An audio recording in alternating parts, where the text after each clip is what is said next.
Holy shit, has it been a really long time. I think it's been like 2 months since the last legitimate video that I uploaded. And for those of you who just can't be bothered with a normal human taking a normal break to focus on life for a short while, you can grab a wooden soup spoon and eat my ass. On a side note, I imagine the number of people that are genuinely bothered by delays is extremely small, but I needed to put that in there for a joke, so yeah. Either way, that's neither here nor there. I'm back in my chair, Build Talks is live, and I am ready to work. So let's talk about these elemental mods that launched during my absence.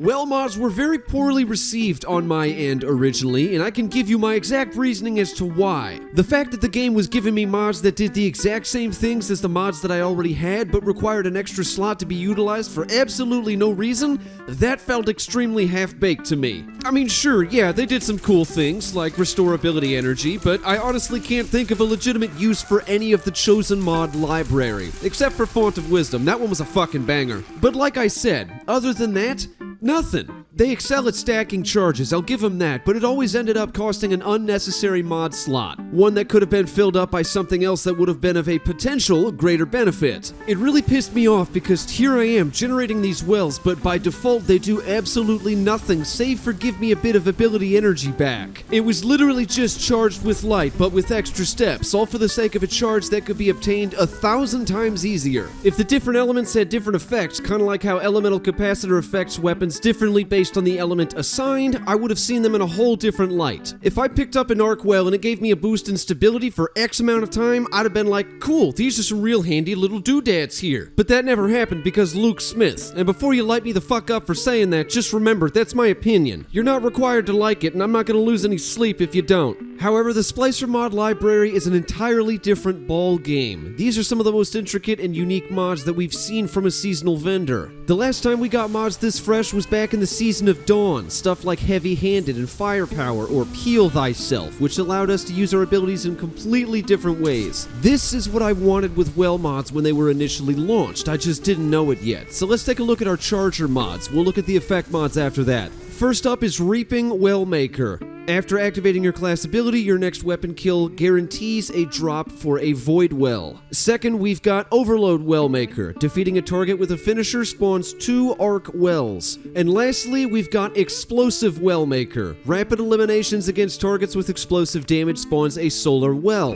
Explosive damage means mostly anything that can blow up. Rockets, grenades, certain exotic weapons that deal explosive damage, such as Xeno or Tiku's Divination. True story here, it even works with the Void Orbs that Graviton Lance spawns on a critical kill, though that effect itself is rather rare. The fact of the matter here is that it works, and it will work with just about anything you can get your hands on, save for Warmind cells, unfortunately. The reason why these mods shine through is because we now have a dedicated method for guaranteed well spawns. That is something that would have made the mod class significantly more desirable initially, in my own opinion. It's difficult to build into something that relies on a chance factor because it's unreliable. You don't actually know if it's going to work or if you'll get what you need. You just kind of go and you hope until you get it. The argument here is that Elemental Ordnance provided a dedicated method for well spawning as well, but again, it relied entirely on a grenade cooldown, so low stat tiers made that a complete waste of time, and that's not even taking into account the internal cooldown that Bungie conveniently neglected to mention. Who'd have fucking thought it? Thanks, Luke. Let's take a look at the effect mods and talk about some template mod foundations. These are some of my favorite that we've gotten so far because they give wells a unique purpose beyond just the restoration of energy. That's right, kids, well mods actually do something now.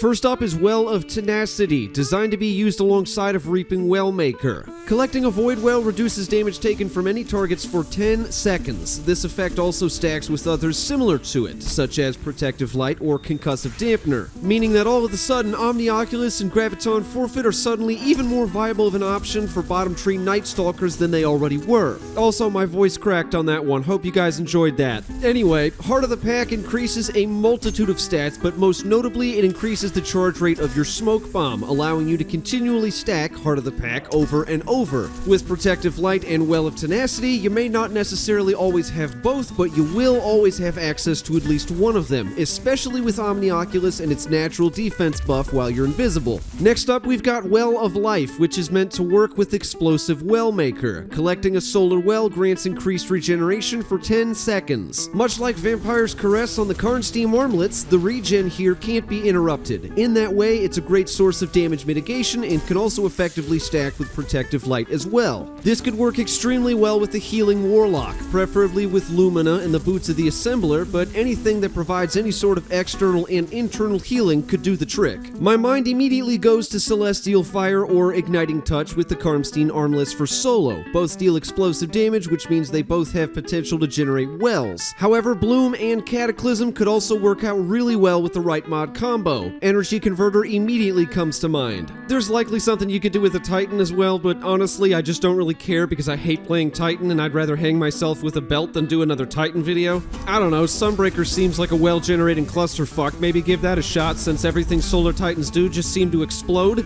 I don't know, just a thought. Anyway, back to mods. Last up, we've got Well of Ions. Collecting an Arc Well causes your next melee attack to deal increased damage. I'm sorry, did I hear Liar's Handshake in there somewhere? I don't know about you guys, but that is exactly what I heard. Combination blow times 3 and Liar's Handshake with Well of Ions. I mean, sure, it sounds like you'd be a bitch and a half to set up, but each finisher spawns 2 Arc Wells, and you don't necessarily have to slap something to trigger cross-counter. You can easily just get slapped, and the effect will activate regardless. There's also Tempest Strike, which is an extremely mobile melee attack, one that hits way harder than it looks like it should. That is a guaranteed damage stack right there, especially with a weaken debuff. Breach and Clear or Tractor Cannon, something, anything. Just weaken the target before you slap it, and if it doesn't end up with a black eye, it's not something you should have been punching to begin with. This is the type of stuff I wanted initially with the new Elemental Well system. Orbs already had a primary function. Adding Charged with Light into the equation was just a secondary usage for them.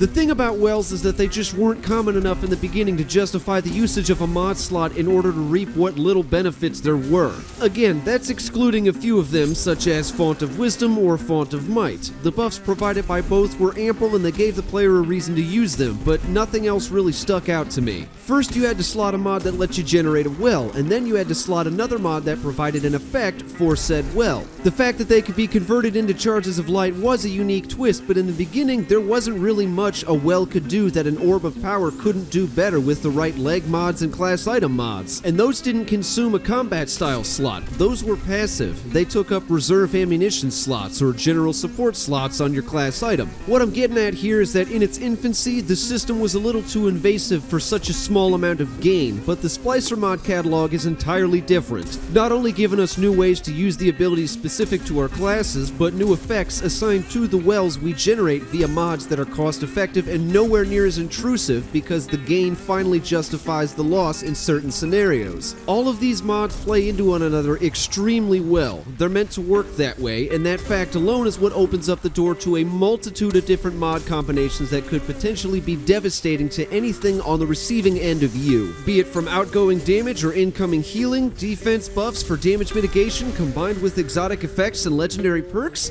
there are 1,000 different things that one could do. And over the next few videos, I'm going to be getting back into the build side of this show, as I'd really like to push the limits of these mods and see just how far their effectiveness can really go in an actual combat scenario. So just be on the lookout for that. If you're new here, I apologize in advance. I am so sorry you found this channel. However, if you've been viewing for a few months now, or since the beginning in 2020, you know where I'll be. Me, in my cell, goodbye.